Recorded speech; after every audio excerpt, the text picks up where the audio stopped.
Good afternoon, everyone. It is Wednesday, the 22nd of March, 2017, and this is the Promotional Malpractice Live Chat. I am the host of this podcast, and my name is Luke Thomas. We'll go for about 90 minutes, less than that today. Got a bit of a late start, for which I apologize, but here we are, ready to rock, and a lot to get to. So what's in the news? Obviously, all things Bellator with the acquisition of Lorenz Larkin and Ryan Bader, this announcement of Bellator 180, where they're headed to New York City, Madison Square Garden, which is good for me since I live on the East Coast, and I can take that trip via train, no problem. So that's fun for me, I suppose. But maybe you're not so incredibly excited about the fact that it's going to be on pay-per-view. So we'll talk about that as well. Plus, there have been some Mayweather-McGregor updates. To the extent you guys want to talk about that, we can.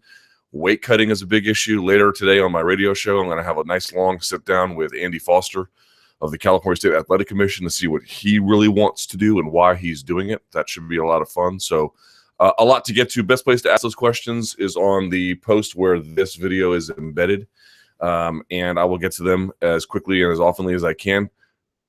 Questions that turn green get priority but not exclusivity, and I have some water in my ear, player. With that out of the way, let us get to some of these questions. All right.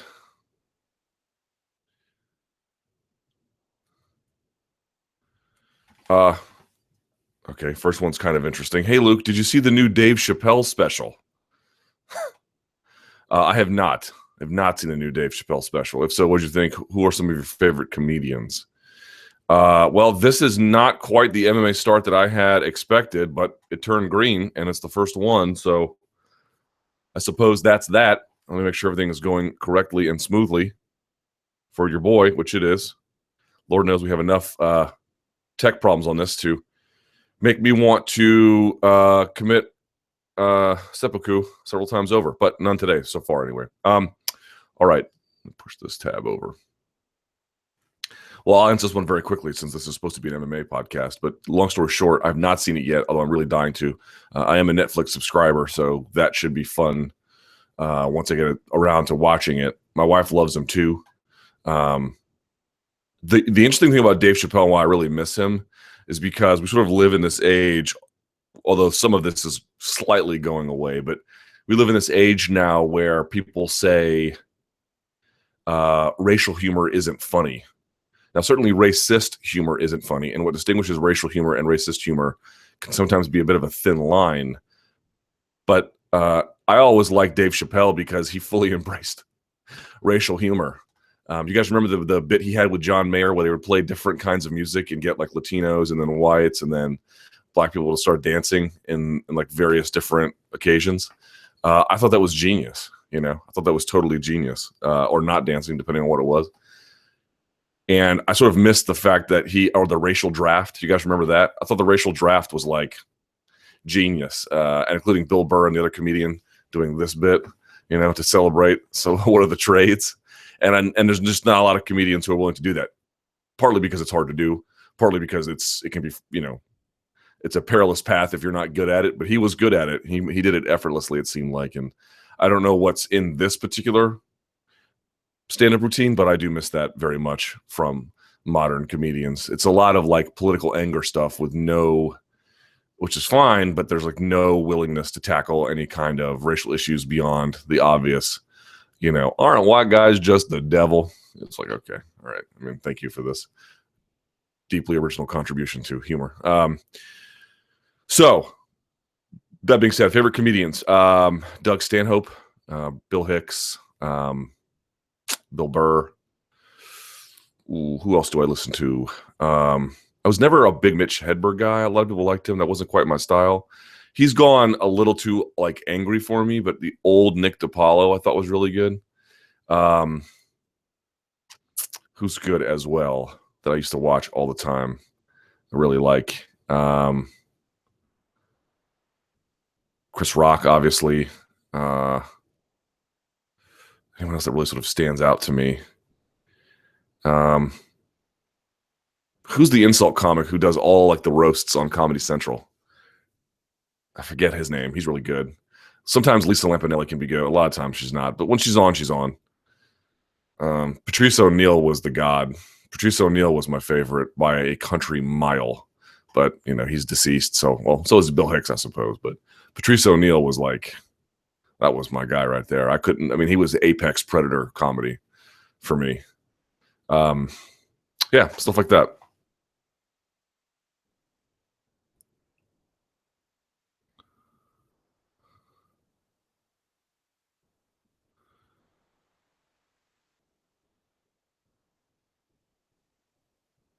One says Jeff Dunham. That's the guy with the puppets? No, Jeff Dunham is. I don't do puppets. Or, get her done, Larry the Cable Guy. Please execute him in front of ISIS as fast as humanly possible, please. Interesting one. Arsenal Fan TV. Even as Arsenal fan, there is nothing I look forward to more than sitting down each week and watching the comedy gold that is Arsenal Fan TV. I know you share this interest, so my question is, when will we see MMA fighting start on MMA Fan TV, where someone, preferably you, interviews drunk MMA fans after big events? I don't think there's a whole lot of interest in that necessarily. I certainly don't want to do that. But if you guys don't know what Arsenal Fan TV, Arsenal is one of these big clubs, one of the bigger clubs historically anyway, of English Premier League, which I don't watch a lot of. But they're in this really weird moment where they've had this manager for like 2 decades who at times has given the club their greatest glory, but right now just seems a little bit out of it. At a minimum, he's having a very bad season. And the fan base is split between devotion to him and this crying call for new management. They hate the owner, Stan Kroenke. Kroenke also owns the LA Rams. In addition, like the club has, routinely just sort of placed top 4-ish a lot. They'll make it to the quarterfinals, if that, of the Champions League, and they wash out. It's been sort of a consistent level of success, but not really anything special about it. Maybe they win an FA Cup here or there. I don't know enough about Arsenal's history to really say a whole lot about it. But suffice to say, there's this guy named Robbie who runs a YouTube channel. It is genius what they're able to do. It is genius. It's this. It wouldn't really work. There's a whole industry of guys who do this, but it works really best at Arsenal Fan TV, in part because of the personalities they have, but also because the Arsenal situation is really different than a lot of these other clubs. Like smaller clubs will do it. Liverpool's got one. Doesn't really feel the same. It feels a little bit more serious. And it's a genius product. All the things they're able to do and maintain. And right now, Arsenal's at this really strange moment in their history. If you guys have not checked out Arsenal Fan TV, to me, their success, they have over like 400,000 subscribers on their YouTube channel. That is in no way an accident. It is. Again, they're benefiting from a weird moment in time. But on top of that, the way in which they are able to produce quality content, frankly, it's inspiring to watch guys just out of nowhere make things like this. But if you haven't, even if you don't know anything about English Premier League, go check out Arsenal Fan TV. I think it is riveting content. I really do. And you want to talk about giving a voice to fans. I know a lot of Arsenal fans sort of say, oh, well, these guys are all, YouTube stars and just looking for attention. And I'm sure that's part of it. But I know a lot of American fans who talk exactly like that to me, who love Arsenal. So maybe not quite to the same level of histrionics, but it's an incredible product. I'm blown away by it. All right, can we get to some Bellator questions, please? So it says, have to like George Carlin. Yeah, sure.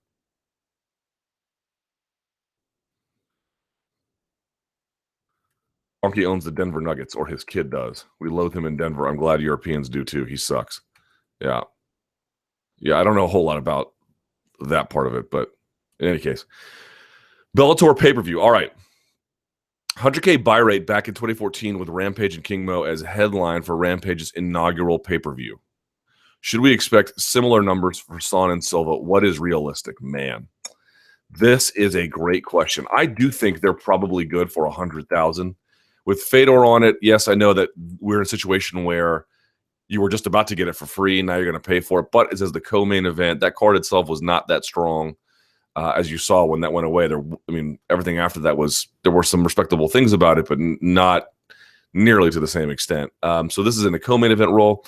In the main event, you get Chael Sonnen versus Vanderlei Silva. This is sort of one of those moments where it's like, you real sure about those fight fixing allegations? You sure about that? You sure it's a good idea to take a guy who hadn't competed in a long time, didn't look all that great, got beat by a guy who's now gone from the sport, and is in a headlining role, and so as a consequence, there's dampened enthusiasm for him, and now they want people to pay for him. You sure about that?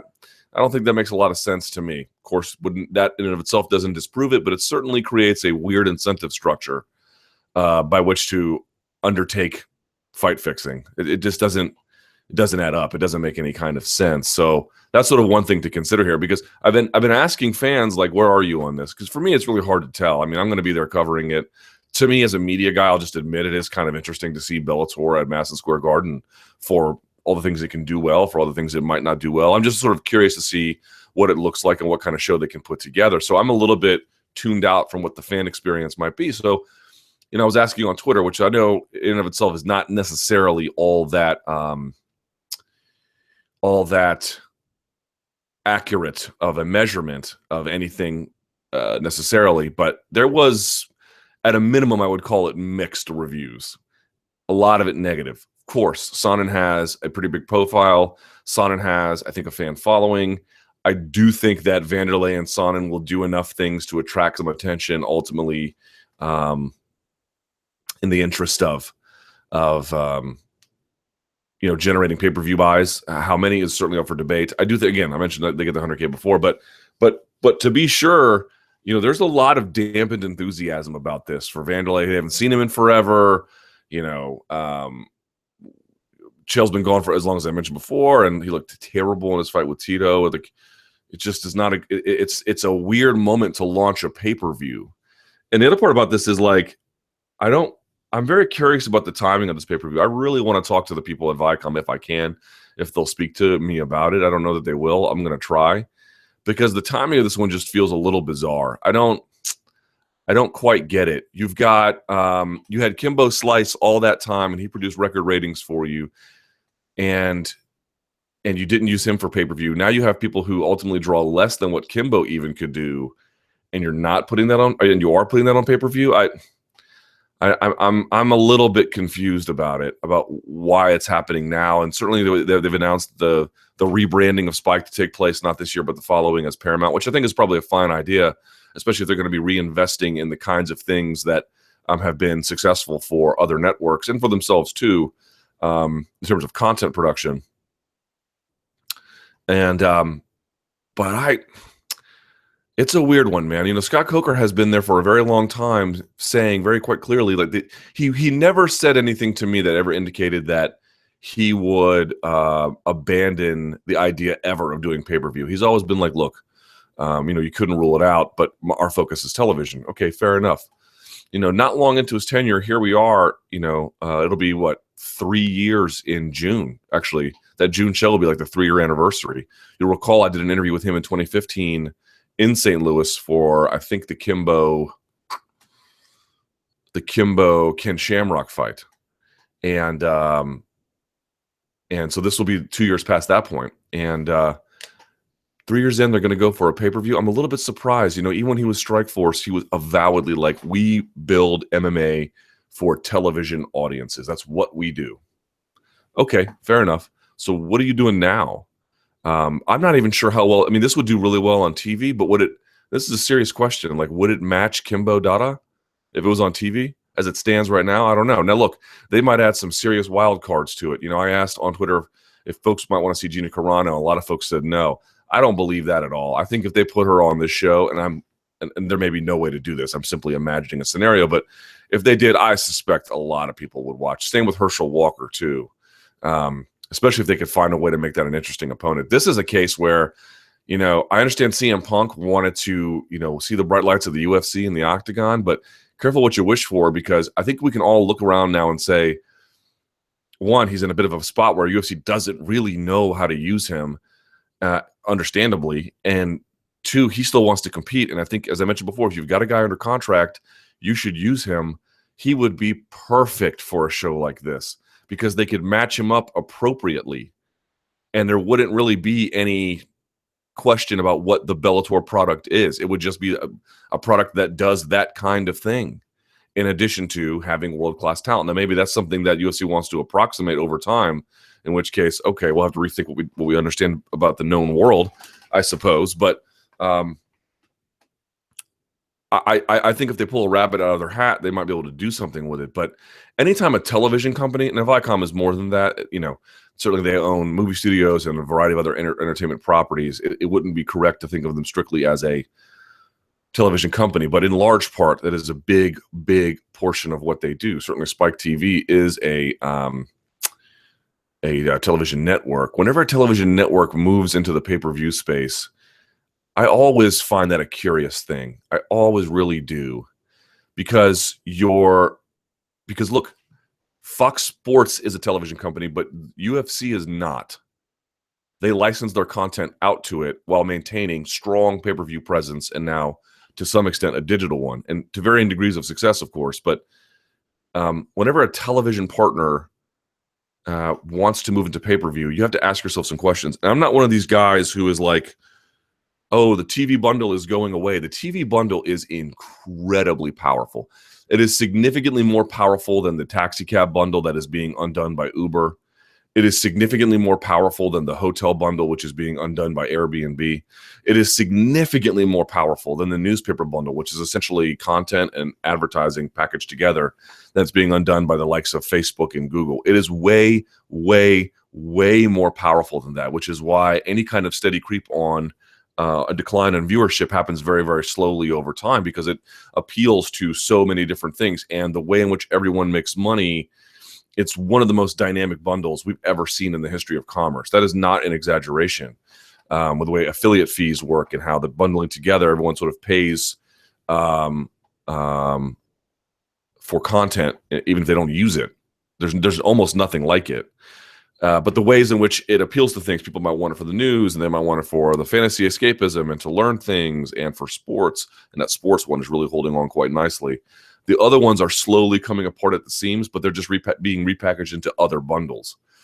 Ben Thompson of Stratechery, if you want to look more about, he's done a series of lectures about this that to me have been quite persuasive. He is not a big believer necessarily that the TV bundle is going to come undone. Now, it might, and especially when you have things like Netflix paying television producers, or I'm sorry, television networks and studios to give them content, and their model is eating the television model, right? A famous example, I mentioned this on my radio show yesterday, Ben Thompson is the one who originated this. One of these big sort of revelatory moments was when Starz, the channel, STARZ, they bragged they had an 11,000 movie catalog. Well, if you go and turn on Starz, now they have Starz 1, Starz 2, Starz 3, but just that Starz channel, if you're watching, what is your effective catalog size? It's 1. It's whatever's on at that time. Netflix, like Uber, like Airbnb, like Facebook and Google, is changing this, because when they bought the rights to use that library, now what is their effective catalog under the auspices of Netflix? It's 11,000, because at any point you can watch any of the 11,000 whenever you want. That model, it's not the TV model and the Netflix model are not the same model. It's one model that is an advanced rebundling of what television is doing. It's just that what holds it together, Netflix can't undo by itself. And Amazon Video is an even bigger one as well. They're the big player in there, surprisingly. I know everyone thinks it's Netflix. It's not. It's Amazon Video. But none of those are really attacking, certainly not attacking the sports element directly, and the TV networks are making money off their deal from Netflix. It's like whatever's going to happen with that, it's going to be a slow, steady creep. But at the same time, Viacom has had a tremendous amount of shakeup at the top with everything that has happened with their ownership structure. And Philippe Dumont was on the out now. He's gone. They had there was a while there, a documented loss of executives. It's always weird to me when they want to launch a pay-per-view. It's hard for me to divorce all of that from the larger Viacom climate that exists, and then the larger sort of structural changes in entertainment that exist. And how far down the rabbit hole we want to go is certainly, up to you. But I really want to talk to them about this, because it's not that a move to pay-per-view doesn't make sense in theory. Oh, some content we want to reserve for television, and the really premier stuff we want to be able to sell because we think we might be able to get a higher profit margin, or we want to use this as an exploratory case to see what we can do, and yada, yada, yada. And if you're going to do a pay-per-view, why not do it in Madison Square Garden? There's sort of a lot of these features that make sense, but ultimately, how much revenue can they really get from that? What kind of sales can they reasonably expect? What is really out there, and why now? Why didn't you do it with Kimbo? I'd be very curious to get some of these answers, and to what extent is all this a response to Viacom shakeup, Spike rebranding, and the growth of Amazon Video and places like Netflix. or generally as TV is. Think of TV as dust. And it used to be that the television networks had control of all the dust, but then somebody sneezed and it blew into 1,000 particles. Now TV is like that. You got a little bit of YouTube, and TV is sort of forming into what we understand its nascent stages Snapchat to be, and to an extent Instagram videos and things like that. That's what TV is sort of becoming. Still that core. It's still that core basis of what we know it to be, right? Turning a TV, you have a guide, channels, things like that, cable TV, but it's expanding into all these different regions. And I'd be curious to know how that pay-per-view fits into that conversation. I think they might deny that it fits in there at all, but I'm not convinced of that. I think there's more to the story. So can it beat Rampage versus King Mo? I think it can, but not significantly. Not significantly. What's interesting is, imagine this was a UFC pay-per-view. Matt Mitrione versus Fedor Emelianenko, Chael Sonnen versus Wanderlei Silva. I don't think that would sell huge either, but I bet it would sell pretty good. 300,000 maybe, right? Fedor in the UFC. Of course, that would be the novelty of it all, right? Someone says, I'm ashamed to say I was one of those 100,000 morons who purchased the original pay-per-view. Bellator better get some great welterweight fights on this card to make up for the 2 pathetic fights they have headlining. It's time we move on from these old fighters who are way past their prime. Not going to happen. They should be signing autographs in tents, not headlining pay-per-views. That's nice. Time for us to all speak with our wallets. Well, that part is true. If you don't want to buy it, don't. I don't know why people think this old man fighting thing is going away. It is so not going away. And you've got Royce Gracie and Matt Hughes out there saber rattling as well. It's not going. I don't know why people think this is not sustainable. It's totally sustainable. It's totally, as long as those guys exist, a Matt Hughes type, you know, if you want to put Chael Sonnen in there, whatever. These older guys, closer to 40 than 30, or maybe 40 plus. Let's say that 35 to, like, say 45, somewhere in that range. Who are no longer divisionally relevant, but promotionally relevant. As long as they exist, as long as they are literally there, this will keep going because people will keep watching. Passions for these guys die very hard. They die very hard. Now, the question is, do they die hard enough where you'll continue to purchase them on pay-per-view? I think that's a separate question. But as long as they're on free TV, you're kidding yourself if you think this won't go on. This will absolutely go on because it absolutely works. And as long as that pipeline keeps getting created and Bellator keeps picking them up, they'll keep doing it. They can't rely on it as their sole business model, no. But this idea that they have to get away from it or there'll be some cost to it, nope. As long as they exist, Bellator will probably keep using them, unless they somehow UFC goes out of business tomorrow and they acquire all their roster or something, right? But as long as the dynamics are what they are, where the overwhelming bulk of elite fighters in their prime are in the UFC, they're going to keep doing this. They're going to keep doing this, and it's going to keep working. On pay-per-view, I don't know. On free TV, 1,000%. I do not understand why people don't accept that. Like, how much evidence do you need? Every time they do it, it's basically a success. A rousing success, I don't know. A major success, that's debatable. But it's like, look at their big time ratings. Look at the top 10 Bellator ratings ever, and ask yourself how many of those were old guys. Look at the top 5. Kimbo's going to be what? 3 of those? 2 of those? I mean, this is an easy call. Whether we like it or not is a different matter. But by the way, speaking of the video on demand stuff, that's why I think MMA lends itself a little bit better. Have you ever noticed that, like, people and I didn't understand it at first because I've always made the argument, why are you getting mad at spoilers when it's live sports? Like, fighting is a live sport. If a baseball game ends and people report that the Nationals drubbed the Toronto Blue Jays, no one goes, Jesus H. Christ, man. Spoilers. The Patriots lose to the Redskins 50-0. I'm imagining things, obviously. No one goes, oh, man, spoilers. Because there's something fundamentally different about fighting. Fighting, number one, I mentioned all those passions to the old guys. It hangs on a very long time. It takes a long time to burn through that once you've developed a lot of positive equity with the fan base, number one. And number two, if you miss the game between the Redskins and the Patriots. Are you really going to sit down on your DVR and go through 4.5 hours of game footage? You might put it on, you might fast forward from it, but chances are if you missed it, you just missed it. You'll catch the highlights or whatever the next game. Fighting is different. Fighting is, number one, you'll watch a guy long past the point where they're relevant. And number two, it feels like a spoiler because the ability or the need to go and want to see it, even after the fact, if you've missed it, is strong, very strong. Like you missed a sporting event. Well, the car just drove by and it won't come back again, and that's it, right? Or the bus left. Oh, all right. It's not like that. You want to catch up with it. You feel like you can still get something out of that experience, in part because it might be short, right? A fight can be, in the Rousey era, as long as an Instagram video. But even if it's not, even if it's 10 minutes, you still feel like you need to see that. And so for me, I think MMA, in a way that other sports don't, lends itself to a potentially new model, whatever that may, or new bundling, I should say, whatever that ends up being, in a way that other sports don't. I don't know exactly how that's going to look like.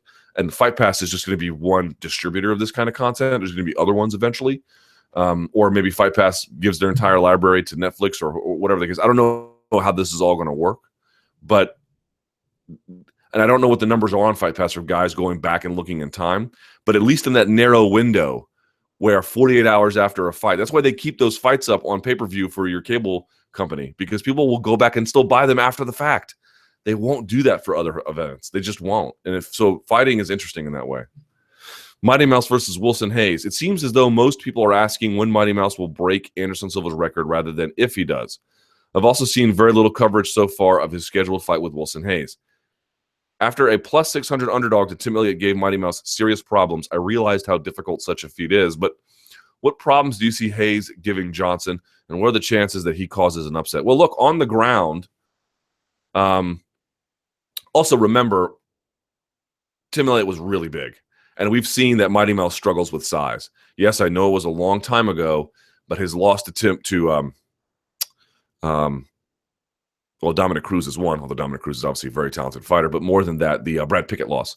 Yes, I know it was a long time ago. My only point being is Mighty Mouse is really perfect at flyweight. I don't think anyone, as long as he shows up and has a decent day, he shouldn't lose to anyone at flyweight in his current condition.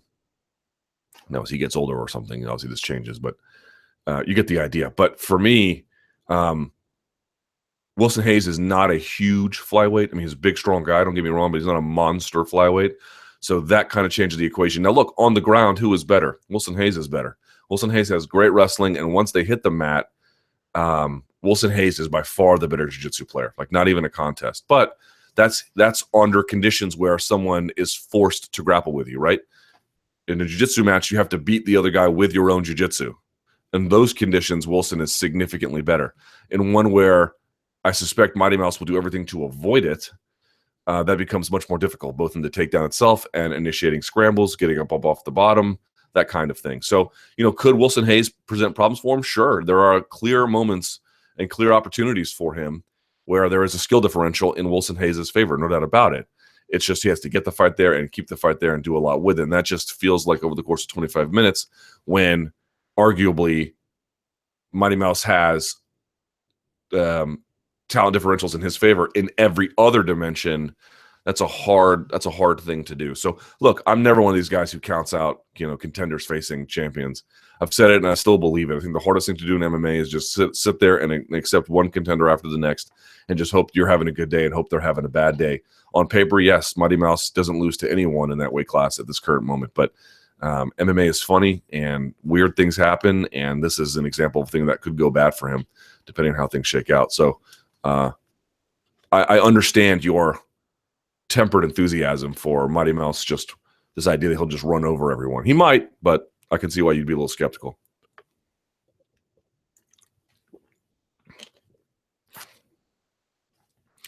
Just a dumb question. I am a donk. Forgive me. How come fighters are in full mount? They never go for the old two-handed strangle. Is it illegal or something? No, but it's just a bad idea. There's a bad idea for a couple of reasons. Number one, when you commit both your hands like that, you can just break someone's posture and then roll them, right? There's nothing to stop them from rolling, right? You don't even need to break their posture. You can just buck and roll over your shoulder, not to the side, at a diagonal angle over your shoulder, and they'll just go right over. And at that point, what are you trying to do? You're trying to choke up. Good luck with that. You better have some serious squeeze.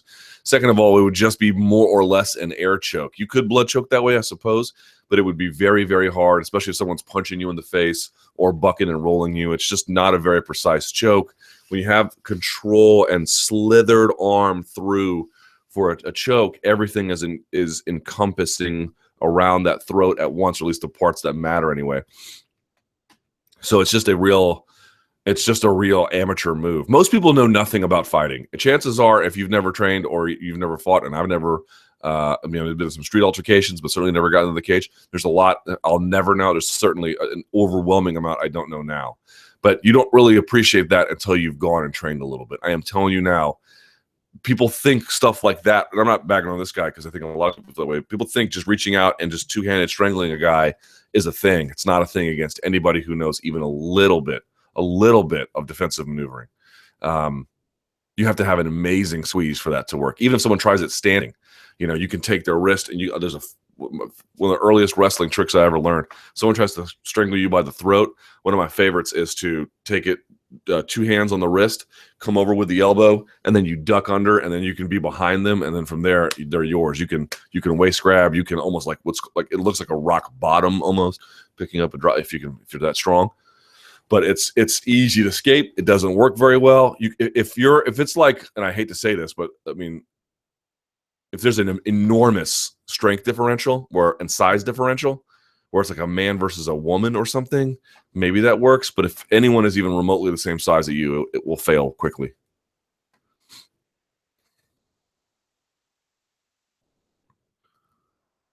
Let's see.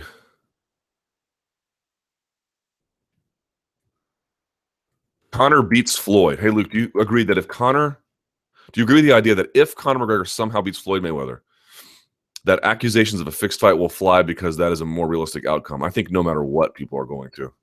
People throw out the fixed fight thing all the time, or if there's a bad decision or something, they just can't accept that competence is a fairly rare and precious commodity.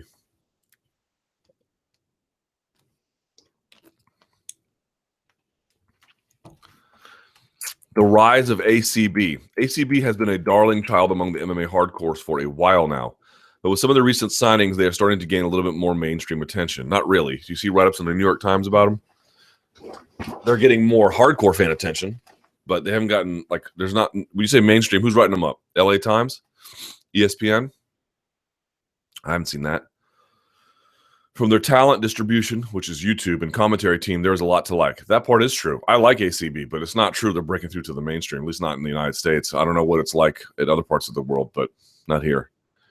Thoughts on their products? Look, I love it. I've sung their praises. I thought their last show was tremendous. Muhammad Khalidov, it's a shame he never fought in the octagon, but he looks like he's still got something left to give. And the matchmaking is strong. The talent recruitment is strong. The commentary is strong. Their understanding of needing an accessible English language avenue by which to share their product is smart. And they've got, Frank Mir to help them do it. It's smart. It's real smart. The question is, what is it all going to amount to? What is it all going to amount to? Signing these guys is exciting, and their product is great. No doubt about it. Let's see what it amounts to ultimately. And I hope it's successful. Believe me, I'm not trying to count them out. Far from it. I'm not they're getting more mainstream attention. Their attention is specifically, at least in this part of the world, is specifically isolated to not merely the MMA world, but a niche portion of that world. If I asked a random person I said, you watch MMA? Oh, yeah, sure, I watch. I'm a casual fan or whatever. Maybe even a moderate hardcore fan. Even most hardcore fans don't know what ACB is. Weidman versus Mousasi. I am pumped for this fight, this guy says. All right. It's a good fight. Chris Weidman is looking down the barrel of a potential 3-fight skid while Gegard Mousasi is surging, but looking at a do-or-die moment of his own. His UFC run to date has been a stumble in key moments. A loss to Weidman will only further validate this criticism. Ray Longo seems confident Weidman can push a pace over 3 rounds that will break Gegard, while Mousasi seems confident he's got an answer for the pressure of Weidman. Who do you see winning? Does this fight go the distance? Man, this is a really, really, really, really tough one. A really tough one. We've gone and talked at length about, which I won't repeat here, but we've talked at length about the need for tune-up fights and how rare that is and how important it could be, especially at this moment. Not just 2 losses for Weidman, 2 really bad ones, right? Where he got roughed up in that Luke Rockhold fight and then absolutely devastated by Yoel Romero. I admire the guy's tenacity to want to get in there and fight a guy as tough as Gegard Mousasi, but that has an extraordinary amount of risk. I haven't spoken to Weidman about it, but I talked to Mousasi about it, and and sort of thinking about it, you have to think about it the way a fighter would, which is forget those losses. I mean, maybe they're a factor, maybe they're not. It's one like Conor McGregor is pretty good at assessing whether that's really affected a guy. But what is he good at? Like, what is Chris Weidman good at? A lot of things, but one of the things that I think poses a big problem for Mousasi is Chris Weidman is a big, strong guy. He's a big guy at middleweight, and he's very strong, and he has very good wrestling. The question you have to ask yourself is, do you believe ultimately Mousasi has enough to challenge that such that he can keep the fight on the feet? Because I think we'd all agree, so long as that fight is on the feet, or if Mousasi is on top in the grappling department, which not impossible, but seems relatively unlikely, he can win. But if that fight goes to the ground and he's underneath, again, not saying he can't win, but his chances decline rather significantly at that portion. To what extent do you believe that will happen? Especially over the course of only 3 rounds, which is another problem too. So if Chris Weidman is not damaged in some kind of way, either psychologically from these losses or isn't overly injured, you have to think that that's going to be a problem for Mousasi. On the other hand, if you're Mousasi and you think you really improved your jab, that your takedown defense is tight, that you know how to handle a big, strong American wrestler, then you like your chances. I just don't know, because I don't know what kind of Weidman we're going to get. I mean, I guess I even kind of lean towards him, even though I'm really worried about the matchmaking here. It's not that when I wanted him to take a tune-up fight, it's not because I didn't think he can't go back and win. It's that it's just not worth the risk given a potential loss. That to me was the problem. I mean, if you lose to 3 top 5 guys in a row, I mean, technically you can still be inside the top 5, but that drops you pretty far. And you used to be the champion. Do you really want to fall that far when you don't have to? Especially when you can get a paycheck again, a win, potentially a win bonus, get your feet under you, get things going again, especially in your home state. To me, it's just a risk versus reward scenario, not an either or. I guess the big strong wrestling of Chris Weidman is going to be a tough thing for Mousasi to handle. But if Mousasi's stuffing takedowns on the first and then creating separation after the fact, look out. Look out. Ray Long goes, yeah, does this fight go the distance? I think it does probably go the distance. Unless someone makes a really catastrophic mistake, it should go the distance. Right. Someone says, I think there's a good chance of Mousasi winning this and then Weidman moving up to light heavyweight to try his luck after 3 losses in a row. It's possible too.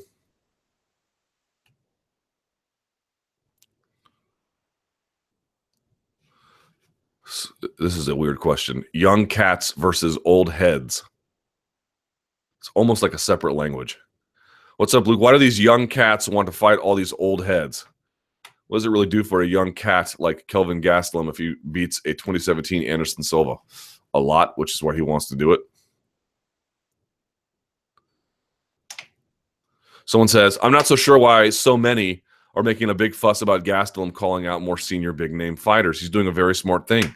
Kennedy and Belfort were ranked higher than him when they fought, so to me, it totally makes sense. When he called Silva out, all the fighters above him were already booked except number 7 Silva, 2 Rockhold, and 1 Romero. Seems to me that the obvious option between those 3 is Silva. Not only he's a big name, but he's also most likely to accept the fight, in my opinion. There you go. Barbas. Well, y'all got some weird questions today, player. Hey, Luke, last week you mentioned something about how Barbas changed your life. How so? I had never adopted a dog before. And to go, if you've never been to, I mean, I know there are some people out there who, you you should always adopt and never buy. I know people that have disputed this. They have written to me about this. It's fine if you want to live in that kind of world, but I don't. You cannot imagine how many animals are out there in need that could use a home, that are easily trainable, smart, often mutts, often of some kind of the American Terrier Pit Bull variety, because I think they require a bit of a firmer hand in teaching, but they're equally smart, if not smarter.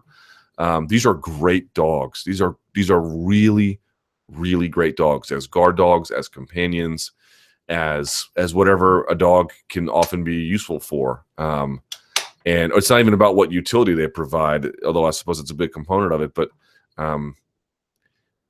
I think there's this sort of weird perception that, the shelter is for these, diseased animals that are beyond reproach, and nothing could be further from the truth.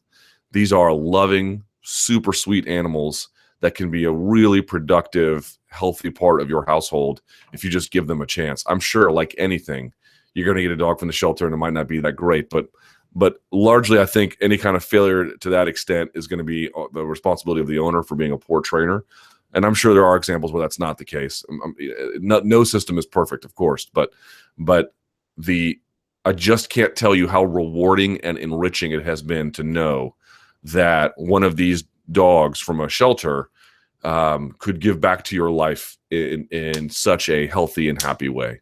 If you've ever considered adopting a dog, but maybe you were, and a cat too, I suppose, although cats are just sort of, as long as they're not feral, cats are fairly uniform. I know cat lovers might. I have a cat too, so I get it, but I don't know. I've talked to a lot of people who are like, I don't know about going to the shelter. Dude, go to the shelter. Trust me. You will be shocked at what you find there.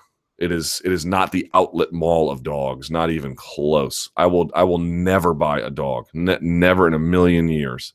You have to pay a small amount of money to these shelters because they provide, like when I got Barbas, he was chipped, microchipped, neutered, had his teeth checked, cleared of any sort of worms, the whole bit. Like, and the only thing we had to pay for was $150 processing fee. Nothing. That's it. You try getting that on the street, or you take your dog that you buy from a breeder that you need to get those services done, chipped and then neutered and stuff. Good luck. You're gonna pay a lot of money. So that's why the T-shirt money, which is, by the way, being delivered this weekend, that's why that was so important for me, because they need those services need help, because those dogs need help, and pardon me. And it has been a revelatory experience. Let me just tell you that. And look, sometimes I want to throw Barbix out the window. Don't misunderstand me. He's not the perfect dog either. He smells. He gets enormous eye boogers every single night. There's a challenge to that dog, but he's mostly a win. All right, Mark Diakese versus Paul Felder. Diakese looked spectacular in London. Yes, he did. And exchanged some words with Paul Felder on Twitter, which leaves an exciting potential matchup on the horizon. How do you see that fight going? How far do you think diaries can go? I'm assuming that means Diakese, whatever you pronounce it. I'd like to see that. Some folks were saying it was too early in Diakese's, or Diakese, whatever it is, his development. It might be. I think Paul Felder's probably a better striker overall, more complete one. I think Diakese is partly reliant on instinct, but I think his upside is enormous. And then with ATT sort of refining what he's already naturally good at, sky's the limit with him. So it might not be necessarily the best fight to make in terms of the development, but I'd be more worried if Diakese was fighting someone who's like a balls out amazing wrestler who's just going to take him down and hold him down, only because you want him to face that guy, but you want him to face that guy when he's had enough time to work on that to make that a competitive fight where, maybe his wrestling will never be as good as the other guys, but it's good enough to stop him in parts, and he can let the other portions of his game fly and that kind of thing.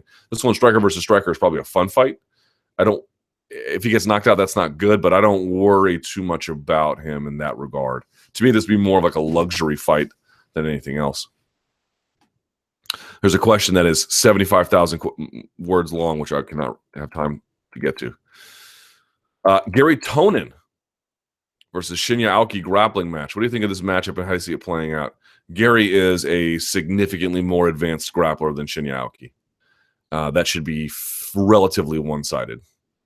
Shinya is really, really good for MMA, and he has good MMA jiu-jitsu, but Gary is significantly more advanced. That should be a fairly easy win for Gary. I mean, Shinya might be able to thwart him, but I suspect the heavy offense will come from Gary. No doubt about it. I would be shocked if Gary didn't win that. I mean, remember, Gary and Paul Harris went back and forth. Look how much smaller Shinya is. And I know there's probably going to be some weight consideration about it, but you get the idea.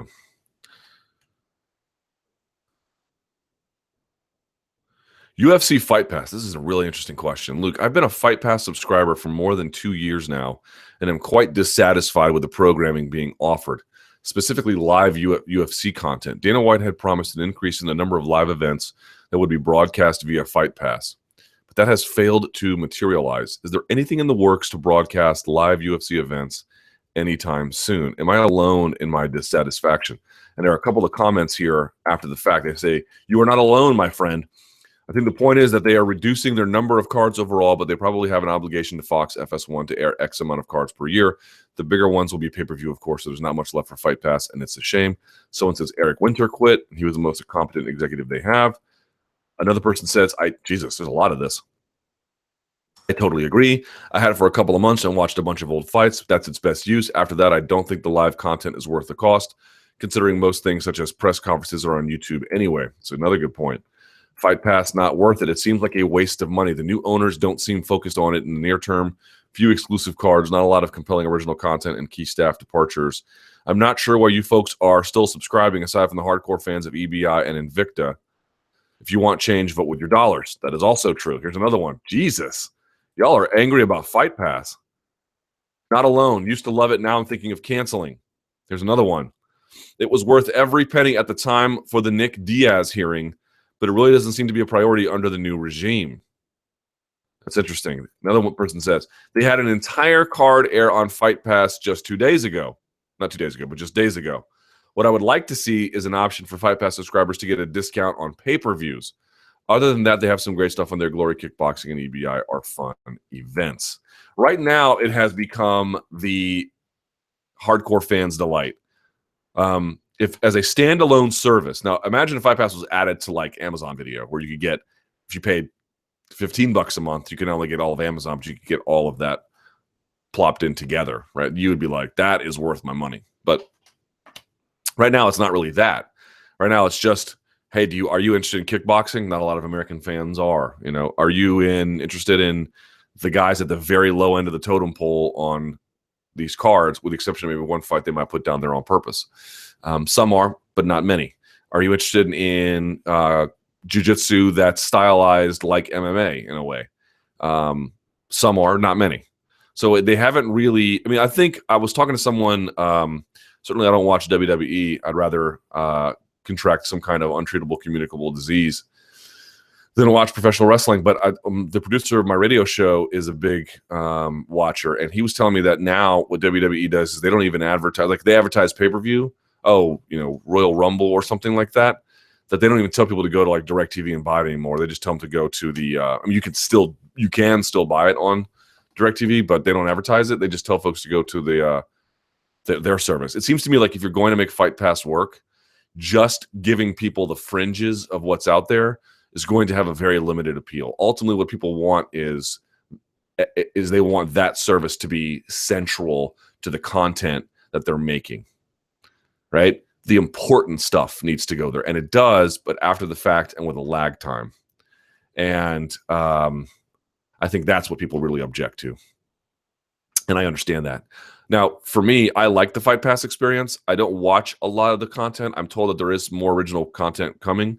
In what form, I'm not exactly sure.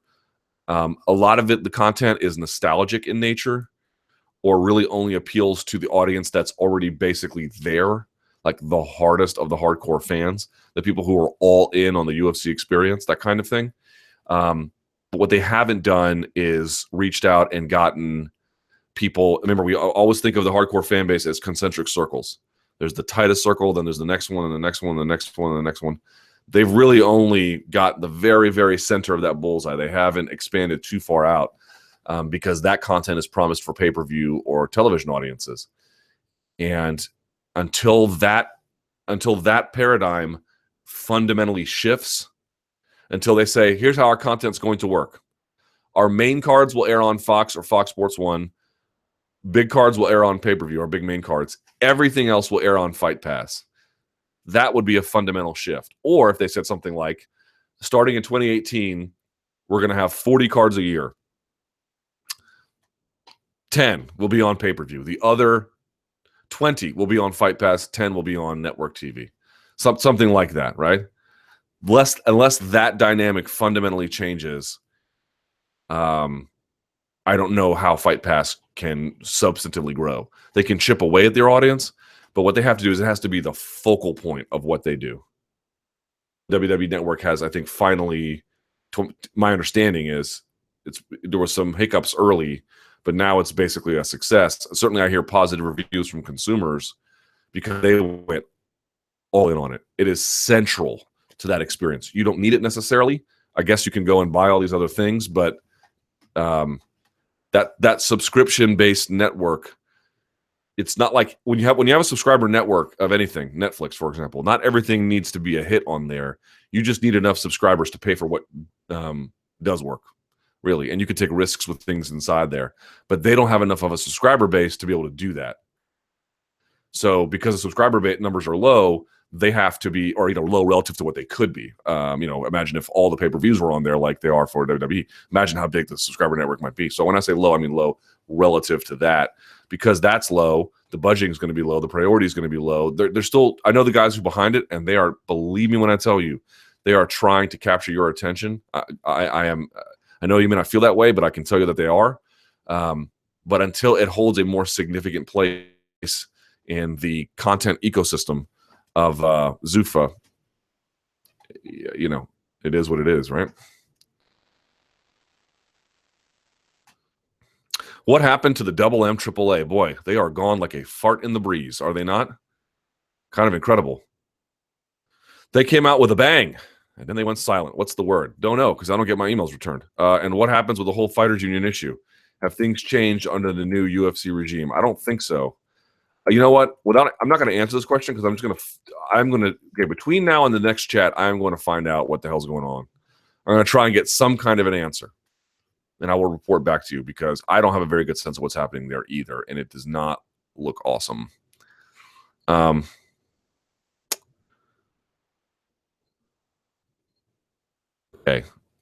Sean Shelby and WME IMG. Under the Fertitta regime, it seemed Joe Silva, ran the show when it came to matchmaking. Now it feels like Sean Shelby is more influenced and steered by the owners than Silva was. What do you think? Well, that's an interesting question. There might be more pressure up top given, recent conditions that have been established with the purchase. Hard to say exactly. That's not my understanding. I think there might be a culture shift up top in terms of what is a priority and what isn't. And so when that bleeds down, you get a different set of outcomes. I don't know that they are knocking on Sean Shelby's office door every day saying, do X, do Y, or you're out. I don't think it's quite like that. I think it's more of, here are our larger priorities. Let's go and shift that direction. And they feel like they've got the fingerprint of WME on them. And in a way, that's supposed that they do. But it's just that maybe Joe Silva had less of that to contend with when he was working, or at least they had different objectives back then too. It's just, these are a new set of objectives. So it feels like the old ones were Joe's when in fact, maybe they weren't Joe's. Maybe they were the companies he was carrying it out. And we just sort of said they were his when in fact they weren't. This could be a similar kind of scenario. The only thing that sort of occurred to me was I've been thinking about matchmaking a lot recently. And how it works and why it doesn't. And I've been trying to think about, I was actually with Todd Martin of Sherdog in the LA Times last night, and we were talking, and I don't want to ape his ideas. I won't, he had some pretty interesting ones about like why they why they encourage fighters to call out other people, and why that ultimately leads to this sort of homogenization of call outs because everyone's sort of going for the same targets, and it gets uninteresting and it changes the ways in which matchmakers have influence. I think it's a very astute observation. For me, the one I've been thinking a lot about is I don't know what's going to happen with these fighters union, to your point about the previous question, and I don't know what's going to happen with this lawsuit. I don't. God only knows what's going to happen with the Ali Act or not happen. I don't know. But one of the things I think fans need to start accepting is I think all of us really want to see fighters taken care of more, particularly financially. That's a very easy argument to make. It didn't used to be. There's that famous whining and crying question to Chuck Liddell at the Baltimore show, the one where Jones fought Glover Teixeira. Y'all remember this? They had some goober from Dundalk up there asking, Chuck Liddell, why do these guys who have these incredibly elite skills that almost no other human on the planet has, why do they feel like they're entitled to large sums of money for that? I just can't figure it out. Yeah, I'm sure you can't, Dundalk.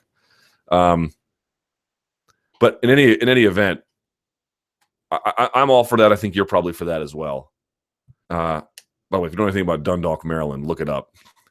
The only thing to come out of Dundalk, Maryland are sexually transmitted diseases and Good Charlotte. That's it. And mosquito bites. But here's my point. For example, I was asked yesterday, like, are you in favor of this show money, win money split, purse split? Like, I'm in favor of some bonuses, but the amount of bonuses generally handed out are less than what they used to be. Remember, there used to be like social media bonuses and locker room bonuses. And so a lot of that's gone away. So to me, it makes more sense for these guys to get their money up front. I don't think ultimately not, starving these guys out and laying a trail of crumbs for them to get all their money. Do I really think that produces better fights over time? I'm not really convinced by that, to be honest, at least not substantively. What I would say about matchmaking, though, is, the Joe Silva had a reputation for this, and Sean Shelby has one as well. And I've seen some emails that he's been on with managers. They are tough customers, to put it mildly. But I think fans need to ask themselves, how much control do you really want fighters to have in their own matchmaking? Because one of the fundamental premises of the Ali Act, and you hear the guys who promote it say this all the time. I get them in my studio all the time. I had John Fitch in studio. I had Ben Askren, Randy Couture. I had Carlos Newton. I had Vinicius Queiroz. I had Nate Quarry. And their belief is that if the Ali Act passes, in some kind of form, relative to what it is today, that's reasonably recognizable, that this would free up matchmaking, that you could get the best fights, which you can't get now because one promoter has total control. And I can see in certain cases why that might happen. You would have gotten a Randy versus a Fedor. You would have gotten, I don't know, a Ben versus a Johnny Hendricks or something like that, back when Johnny had ruined himself with whatever he's done. But generally speaking, fighters are going to take the fights that give them the biggest amount of money for the least amount of risk. That is the lesson from boxing, for sure. And I don't blame them for it, because that's the incentives that they naturally have. Some guys out there won't respond to that, of course. I'm not saying every guy will do that. Far from it. What I am saying is enough guys would do that to fundamentally alter the MMA experience. I'm not saying I think it's good that matchmakers browbeat managers. I'm not saying I think it's good that guys are forced to take fights or else. It's not what I'm saying. What I am saying, though, is I think we need to think long and hard about how much matchmaking control you want fighters to have ultimately. I think they need to have some, of course, but I fundamentally believe to retain this experience that we enjoy of 1-2, 2 versus 3, 3 versus 4, and so on, you have to make sure the matchmakers are the ones with ultimately, I would even say, final say. Otherwise, you lose that. But I would offset that with a significant bump in pay. That's what I would do. What's next for Gunny Nelson? He looked great on the London card, and Coach Kavanaugh wants Wonder Boy next. Yeah, at first I was like all in on that fight. I don't hate that idea, but I don't know that I love it. What do you think should be next for Gunny? And do you think he can get that welterweight title? You know what? Let me pull this up. I think someone suggested a fight with Cerrone. And yeah, I'd be more in favor of that. I'd be more in favor of a Gunnar Nelson versus Cerrone. Now, Cerrone's coming off that loss. I get it. But I'd be a little bit more in favor of that. They're closer in the rankings. What you're seeing from Gunnar Nelson, this was one of my takeaway from it. I thought that the style matchup, you guys saw in this live chat last week, I said exactly this. I thought Nelson was going to have his way with him. Ultimately, he did. First round was a little bit surprising to me, but it went ultimately the way I thought it was going to. You have a guy in Joban who just has not great reaction and anticipatory skills, and you have a guy like Nelson who can fire a hard strike, long range, quickly and accurately. That's a terrible matchup for him. And so that's exactly what happened. And we know his ground game, Gunnar Nelson's, is tremendous, right? It's amazing what he can do on the ground. But I'm not necessarily seeing a lot of development on his feet. Like if someone borrowed another Rick Storty game plan, does anyone feel like that wouldn't work? I feel like it would work no problem. And so to me, I'm a little bit I need to see him against someone who's a next incremental level challenge for me before I say he should get Stephen Thompson, who, just came off 10 close rounds with the champ. Or, 7 close rounds with the champ, or 8 close rounds, whatever it is. That's kind of what I would want to see versus karate. I get why he wants that. I get why he wants that because it's a big jump in the rankings. He probably likes the style matchup, particularly if he can get it to the ground. There's lots of reasons why I understand. And I wouldn't hate it if they made it. I wouldn't go, it's the worst fight ever. No, I'd be fine. But I think more to the point is if Gunnar Nelson really wants to contend with a lead of the division, getting through the Cerrones of it feels like a minimum to me.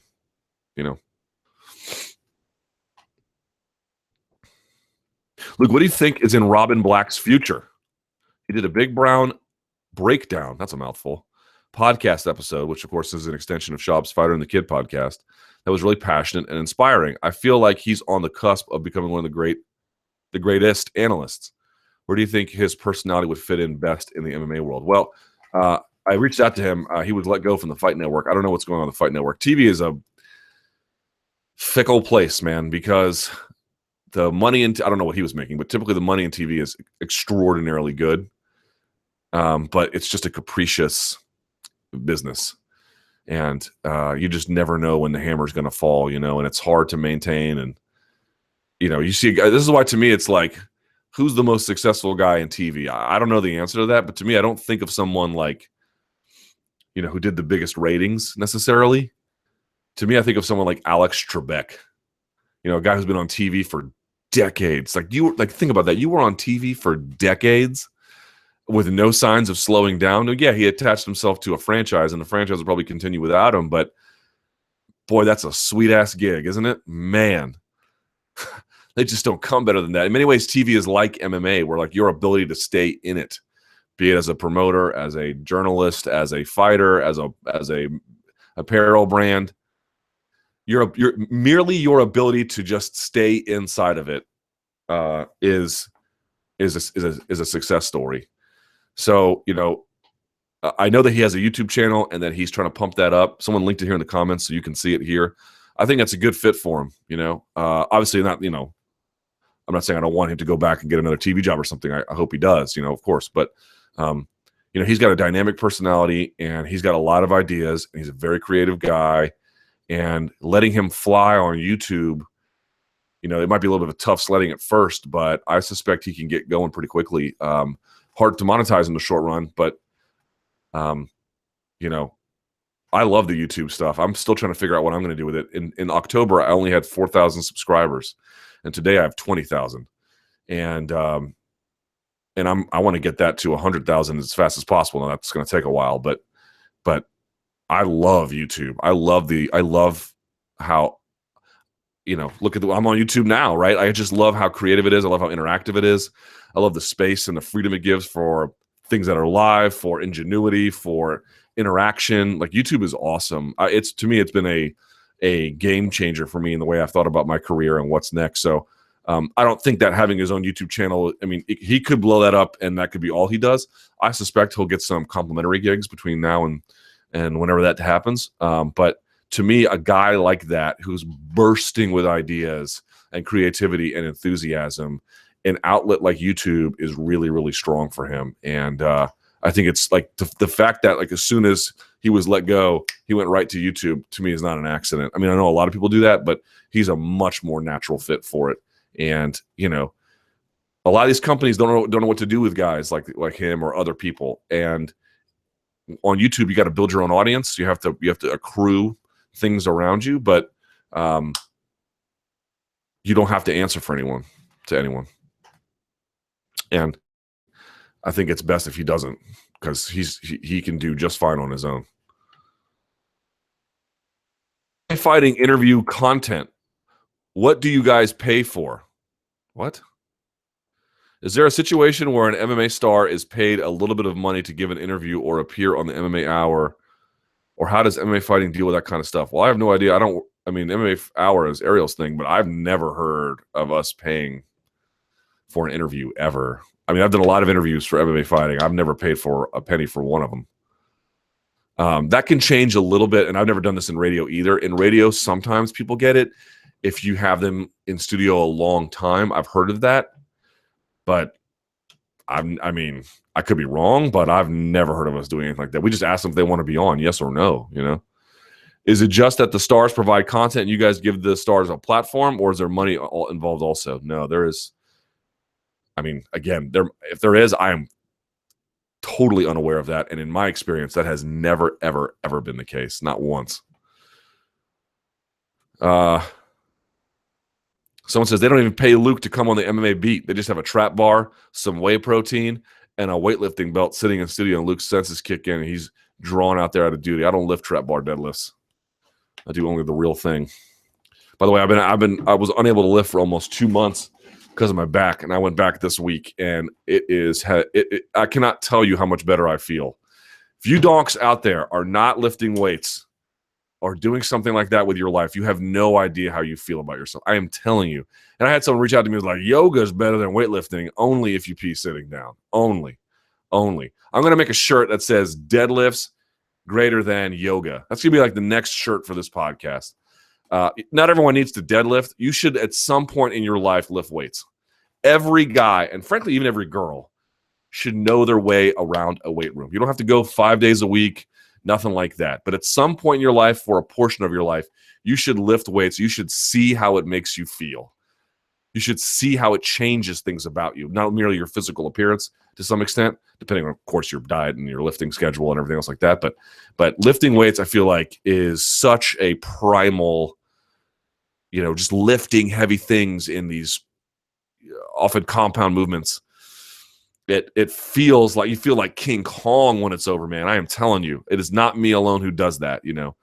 I don't know Joe Rogan personally. I've spoken to him maybe a handful of times, but I feel like I have a digital kinship with him because his attitudes about weightlifting, I wouldn't say they match mine. He does it sort of a more individualized program under the auspices of a trainer. I'm more just do sort of straight powerlifting, but I'm telling you, man, forget running on city blocks and tearing up your shins unless you're already naturally good at it. Swimming is a cool activity. I'm not very good at swimming, but I don't hate on swimming. I think it's pretty amazing, especially as like a calorie burner. And there's other kinds, just hitting golf balls, playing tennis. That's cool too. Physical activity generally is really, really good for you. But there is, to me, I've done everything, man. I competitively played racquetball in high school, and I went to like state tournaments and everything, and that's fun. I played tennis. I played intramural rugby. I've done judo. I've done jujitsu. I didn't run much other than was in the military and what they require from you, which is not significant, but not insignificant, I suppose, more than the average person. And I hated running. Hated it. Always have, always will. I hate running. Don't hate cardio. I hate running. And weightlifting to me just felt completely different. You can literally, at the end of a workout, your body looks different. Now it goes back to normal, but they call it the pump. It's a real thing. You can feel your chest. You can look at your arms and feel it, man. It engages some kind of primal instinct to roar. And if you're not out there doing it, find some kind of program that works for you. Gym memberships are cheap. Even if you have to go to Planet Fitness, go out there and change your life. Go lift some weights. I am telling you, being strong in this world makes you feel like $1,000,000. And it's fun. All right. With that said, let's go to the Twitter machine, see what kind of questions you guys have today. I am at SBN Luke Thomas, and you can use the hashtag #ChatRappers. It's explained in the post where this is embedded. How much does the loss hurt Joban, considering he's in his mid-30s? It's not good. It sort of keeps him in place. He was on that position where he was going to jump maybe into the top 10, and this keeps him out of that. I don't know that it significantly undercuts him, and more just sort of a confirmation that there might be a limit to how far he can go, and outside that top 10 is probably that. If Gastelum finishes Silva, does he get a title shot or a dumb interim title against Romero? Anything is possible, y'all. Anything is possible. Would you rather watch a 24-hour loop of Skip Bayless talking MMA or eat a Carolina Reaper every day for a year? I have no idea what a Carolina Reaper. Oh, God, is this some kind of like gross sexual thing? Oh, it's a pepper. No, I don't. These are the weird questions. Just me, or did the refereeing at UFC Fight Night London seem eerily similar to the old Elite XC days? Yeah, it did. Inconsistent and quick stand-ups. I will say this, though. There was particularly that Luke Edwards fight. Those guys were good at establishing contact and then contact against the fence, and then they were just stuck there. They couldn't do anything. I didn't mind separations there, believe me.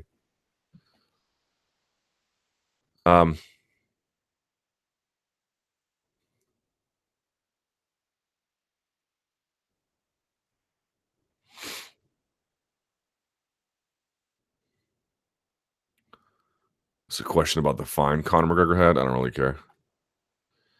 How much has the Reebok deal hurt high-quality MMA brands like Hayabusa and Bad Boy?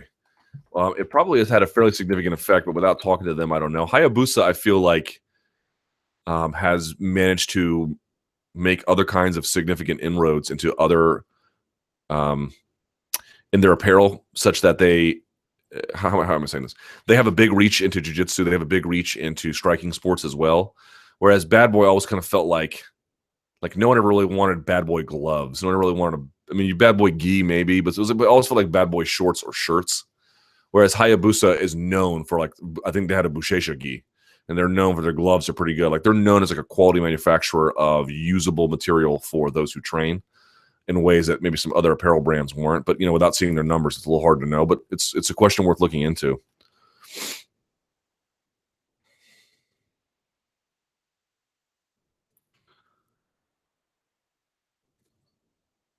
Dundalk power rankings: chlamydia, mosquito bites, herpes, good Charlotte. God, Dundalk sucks. Big portions of Maryland sucks. There's like Montgomery County, which is like a really nice place.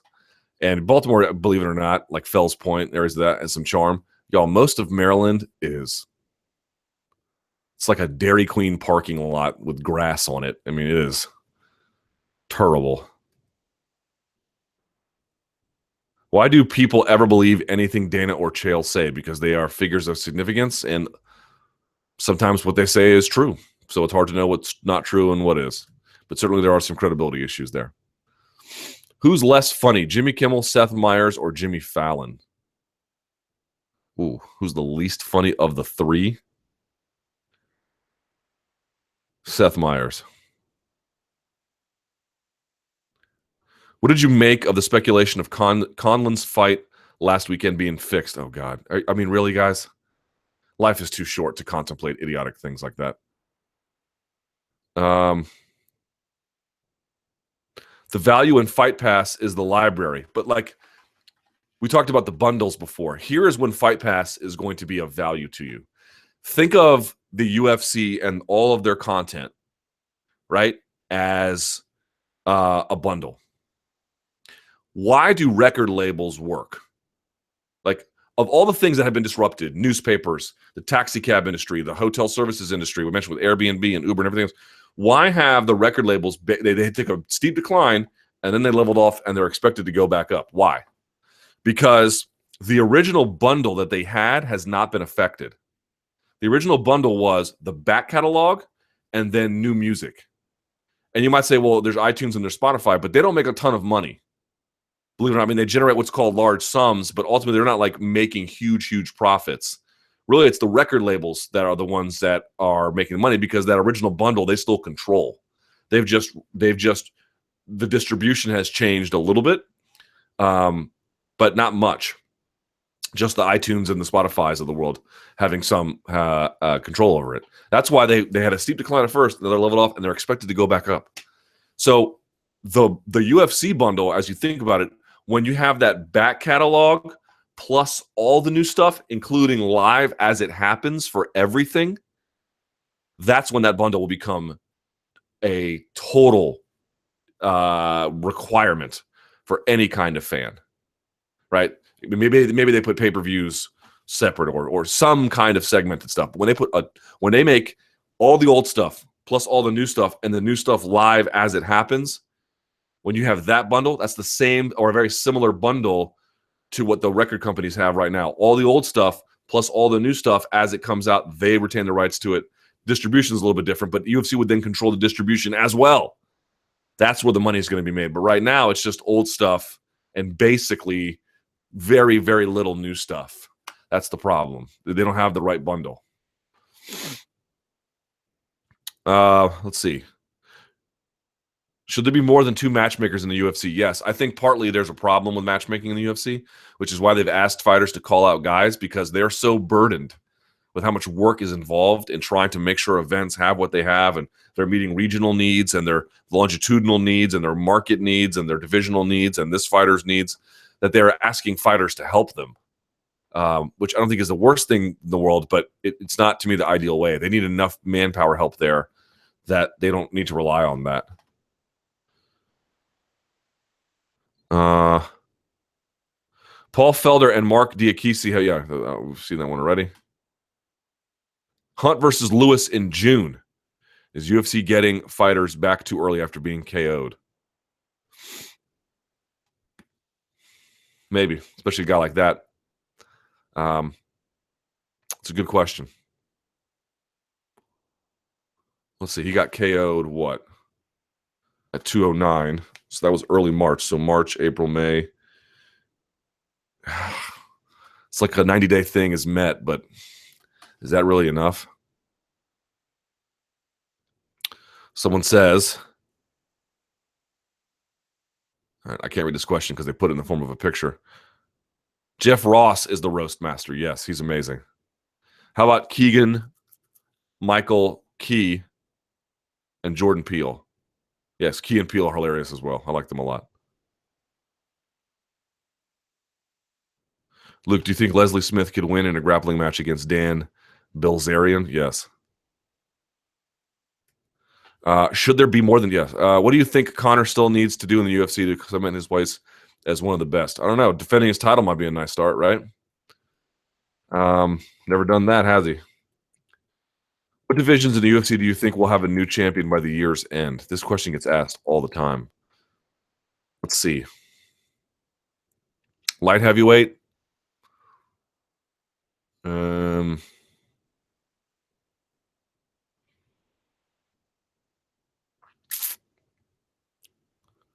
Maybe middleweight. Depends on, hard to say exactly what happens there, because even if Mike loses, there's a different one.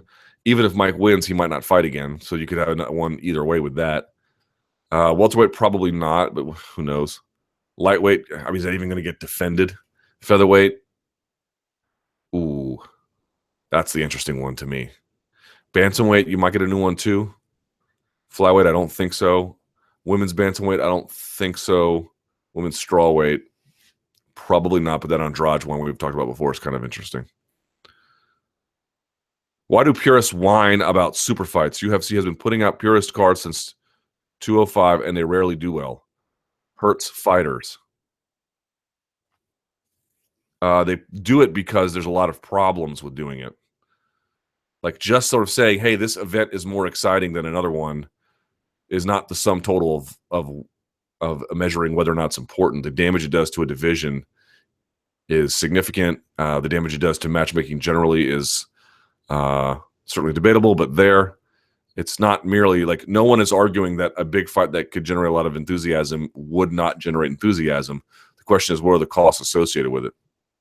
How often to lift weight? Talk to an expert, but 2 to 3 days a week at a minimum. Are the new owners of the UFC struggling to pay down the debt? Not that I understand it yet. True or false? There'll be a new lightweight champion by year's end. There might be an interim one anyway, so who cares? What do you think of Dylan Dennis, and do you think he will have success in Bellator? Dylan Dennis signing with Bellator makes a lot of sense to me. I really, really like that because, again, he can get the right kind of fight at the right time in his development, and to the extent he can provide some promotional shine and bring Conor McGregor in tow, it's great for Bellator. I mean, if that happens, I don't know that it will, but you get the idea. I mentioned this before. The only thing I really kind of I don't like is that we're not going to get I guess we're not going to see him look to get a black belt world title. You know, I felt him very much missed at the IBJJF Pans over the weekend. I can tell you, it was unfortunate that he wasn't there because I think he could have done a lot of things. And, you know, I think he won the Pans as a black belt maybe a year or two ago, something like that. But he has not won the Worlds as a black belt. And I think that he could, and it would be nice to see an American do that. And he's one of those guys who could. But I really like this Bellator signing. I think it's smart for both guys.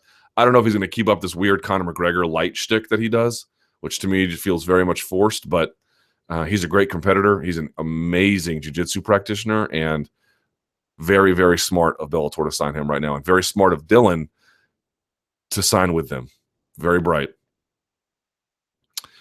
Thoughts on a John Jones versus Jimmy fight for the return of Jones? I wouldn't hate it. Not much of a tune-up fight, though. That's tough.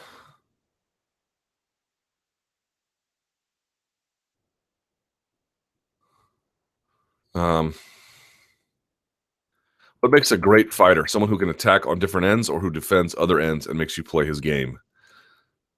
Either. There's not one kind of great one. There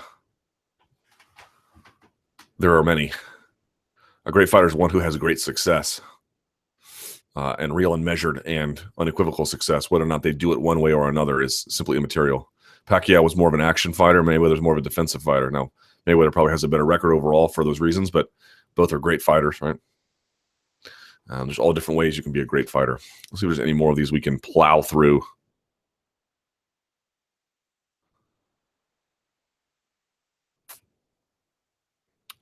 Habib Nurmagomedov. Could Habib cutting weight a few months following UFC 205 been too short of a time in between fights?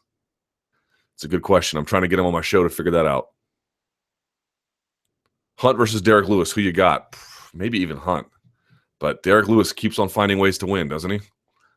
Amazing guy. Totally perseverant.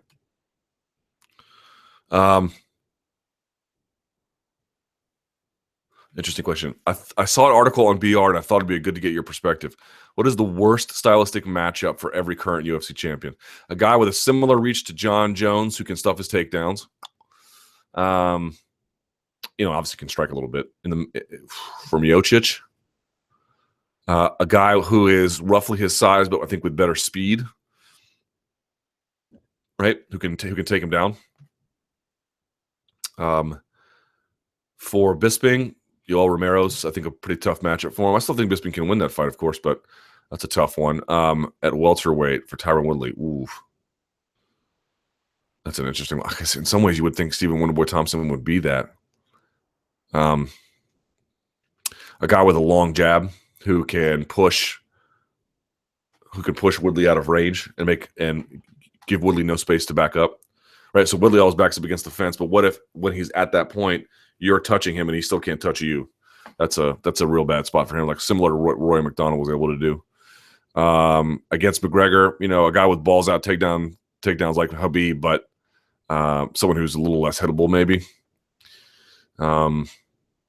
At featherweight, Jose Aldo's a tough customer. You saw it in Conor McGregor, a bigger one, longer reach power. At bantamweight, Cody Garbrandt. Jesus, that's a tough one. I guess a guy who can, I would think that the movement of Cruz would be enough, but it's not. I have to think about the Cody Garbrandt one. And the Demetrius Johnson one, just one who can exploit one of his relative weaknesses so that he can't. With the problem with Demetrius Johnson, like what he does is he's good at everything, and if he's not good at one thing or one thing's going poorly, he just switches the fight to a different kind of way. If you can deny him that switch, right, and you can really exploit that deficiency, then he's yours for the taking. It's just that doing that is incredibly difficult. And I think someone who can obviously bang with Joanna, maybe take her down a little bit and hold her there. Could be a big problem for her. And for Amanda Nunes, someone with good cardio, someone who can get in and out of range, someone with a good jab, that kind of stuff. All right, we have to go. Please give this video a like, subscribe to the channel, share it around. We will have coverage. I don't know if we're sending anyone to Chicago for this Bellator card, but we'll have some coverage of it on the site as we always do. And I appreciate you guys watching. You're the best. I really can't thank you enough. If you have any more questions, email me at luke.thomas@sbnation.com. And yeah, follow me on Twitter at SBNLukeThomas, and I'm on Facebook at Luke Thomas News. Same thing for Instagram. I'm on the gram, like Trinidad James on Instagram, straight flexing. So get at me there. All right, guys. Thank you. Until next time, stay frosty.